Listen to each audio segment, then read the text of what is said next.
If you are new to our channel, don't forget to hit that subscribe button. Preserving your herbs. And whenever we talk about this, people like to go to the grocery store and buy the 1 or 2 ounce or half ounce sprigs of fresh rosemary and basil and thyme and cilantro, which cilantro is one of the cheaper investments there in the herb category.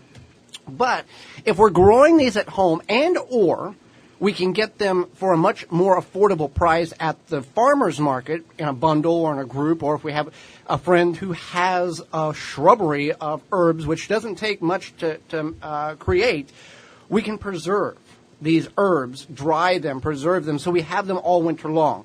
Because, yeah, fresh out of the garden is great, but if you preserve them right, the freshness is almost, or the stored properties is almost just as good as if you walked out in December and, if the conditions are right, pick some basil, fresh basil off the plant or buy it at the grocery store. Definitely. So the first one is first let's talk about when we decide to harvest something and bring it in to preserve it. We want to make sure that it's disease-free, there's no blemishes on it, or no problems, as well as there's no insects that you're going to preserve in the preserving process. We want to make sure we get a healthy plant, and we're cleaning it before the proper procedure is performed on it. Right. So the first one is alcohol extraction. Now, it's if you don't drink, it's okay. You can use this for cooking. If you do drink, you might find this beneficial, like making yourself like a minty liqueur type thing, and that would be good for cocktails as well. So basically, you're soaking the herbs in the liqueur, and there's lots of recipes online, and then you're straining it at some point. So what happens is all of the properties of those herbs, the flavors, the oils, whatnot, gets absorbed by that liquor, and then you're so we're not preserving, we're not holding on to the item of herb. We're holding on to the liquid that the herb has been extracted into. Right. Okay. Yeah. And then we just store it in a normal. Yeah, just like you store your regular. Normal liquor. Okay. All right, and the most popular one, or most familiar one, I would assume, is drying your herbs on a dehydrator and or rack. We use Nesco. They're a sponsor of our Garden Talks. You can dehydrate them, or you can just dry them naturally. But if you do that, you have to commit a little more time and space, and make sure if you have any pets or small children or what have you aren't going to move the herbs around. They have to have that space to dry. And a clean area, because these herbs, if you do it in a dehydrator, can take 8 to 12, maybe 15 hours based on the herb. If you just lay them out on a cooling rack in the corner of the room, it can take 1-2 weeks based on the environmental conditions of your residence. But what happens in normal everyday households, there's a lot of dust that can acquire on these items, so you need to figure out some way to prevent the dust from accumulating on your items in which you're drying, so you don't have dried herbs with a lot of dust on them. So we want to keep that in mind too. It's just a reality of life. Right. And then once they're dry, you can grind them, you can leave them kind of whole, whatever you choose to do, just as long as you store them in an airtight container. And we've done both. We've dried them whole, as well as we've ground them up to like ground rosemary. Right. So there you go. As well as sage, we leave whole for other applications. So you can freeze them with oil. A lot of people do this. They'll take their herbs, they'll chop them up, they'll mix them with oil, pour them into ice cube trays or things of that sort. Pinterest is loaded with images like this. Yeah. And then you freeze it, and then you can leave it in the ice cube tray, or you can pop them out and then put them in like a Ziploc bag or something like that. But that way, when you're cooking, you can just toss that herb cube, I guess, into whatever you're cooking. It gives it some nice flavor. A lot of people do this with pesto. Pesto is expensive, and you can grow basil very prolifically, so you can definitely do that with pesto. The best herbs for freezing include rosemary, thyme, oregano, parsley, cilantro, dill, mint, and basil. So pretty common herbs. Those are, I would say, the most common herbs that are grown, and they're easy to freeze. And if you don't have enough time, you can always freeze and chop and freeze your herbs there. And this is a process that's probably next to the dehydrating. This is probably one of the second quickest ones to prepare freezing the herbs. Right. So then there's freezing the herbs, where basically it's kind of like dehydrating.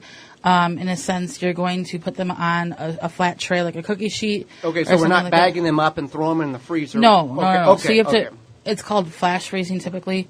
So you have. It's like a 2-step process. So you would put them on a cookie sheet, place them in the freezer. Yep. Okay. When they're frozen, then you would put them into a zip top bag. Mm-hmm. Chives are definitely one that people do a lot with, or even rosemary, and then.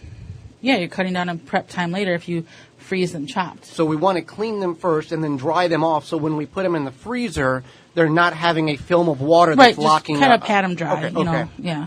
Let's talk about salting our herbs. This is something that probably a lot of people aren't familiar with in the procedure of prepping for the storage of herbs. Yeah, so what you can do is you can layer them in salt. So you do like a thin layer of salt, a layer of herbs. Our grandparents may have done this years ago and just never got passed down. And so there's two things that occur here. One is that will preserve the flavor of the herb, but it'll also flavor the salt. So it's like win-win. So you get the... Two things for the price of one. It's a twofer. Okay. Yeah. I want to go back to the dehydrating properties. When we talked about dehydrating, it actually intensifies the flavor because you're removing the water from the item, but leaving the oils, which is where the flavor is kept, and that way you can use less and still get the flavor you're looking for, and actually extend the harvest essentially, because you're not having to use as many because the flavor is more intense because the moisture has been removed, but the oils with the properties and the flavors have stayed in that particular item. Right. Let's talk about a couple more here. Vinegar. This is something we see a lot of pictures. We do this with. I don't remember, was it garlic? Or strawberries. We did this with strawberries, yeah. But either way, what you do is kind of like the liquor. You're infusing. You're infusing it, yep. And they typically recommend something like a raw apple cider vinegar, the one with the mother in it. And you stuff herbs into bottles, pour the vinegar in them, and then you want to use non-metal closures. Well, number one, raw cider vinegar. This is not the El Cheapo stuff you bought on sale. Explain what a raw cider vinegar is for people who are unfamiliar with that term. Sure. So raw cider vinegar is vinegar that's made by natural fermentation. So it has some good probiotic properties. You can do this at your home too. We do this ourselves. But if you're looking at the shelf, you don't buy the vinegar that's in the plastic bottle. You buy it in the glass bottle, and it'll say raw vinegar. There's one well-known brand. And if you look at it, you'll see some sediment on the bottom. That's the mother. Okay. Mm-hmm. And another popular one, herb butter. Yeah, so this is fun. A lot of really nice restaurants have this available. What's his name from the Food Channel? The food science guy, Alton Brown. Okay. He does a really good segment. Alton Brown. Yeah. You could Google this. He does a really good segment on making herb butter, and he shows how to preserve it and whatnot.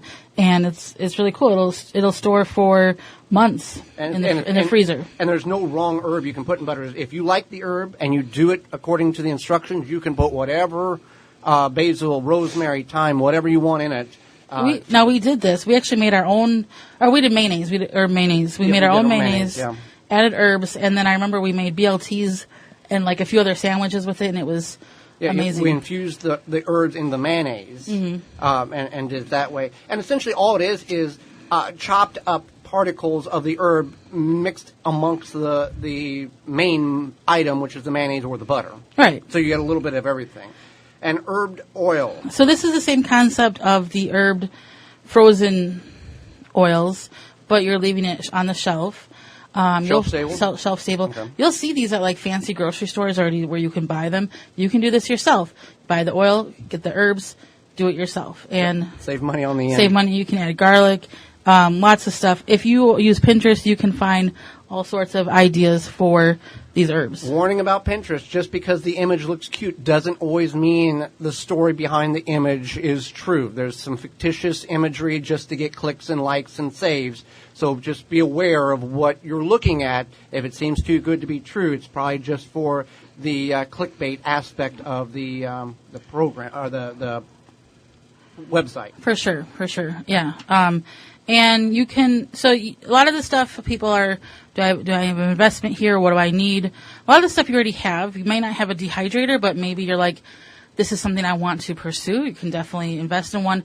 We found them at rummage sales. Oh, that's the best place to go. Yeah, you can buy 2 or 3 and put them all together and get the same brand and get multiple tray elevation. And even though it's people are starting, it's Labor Day weekend, so people might be cleaning out their garage and decide to have a rummage sale next week. So don't forget about rummage sales. Otherwise, you can always find deals online. Already stuff you have would be like cookie sheets. Zip top bags are pretty cheap to buy. All sorts of oils you can find at the store. So it's not a huge investment. And if you do go to one of those specialty stores and see this stuff that's like already done for you, you can make it for yourself at a very much low cost. Right. A couple of things. Don't get ahead of yourself. Do within your capabilities. Don't take on more than what you can handle. And for goodness sake, don't forget to label. If you do something specific, label it so you know what it is. Just like we've always, and we've done it, just like you've done it. We put stuff in a bag, threw it in the freezer. I'll remember this is that leftover, and you have no idea what. I did that the other day. I thought we had frozen chicken, and it was frozen pork chops. So, good time. Thank you for checking out the Wisconsin Vegetable Gardener radio show. For more, go to the WisconsinVegetableGardener.com. for full-length in-studio video and podcast replay of Season 1. Season 2 underway and added weekly. Tweet us at TWVG Show or hashtag TWVG to be part of the program.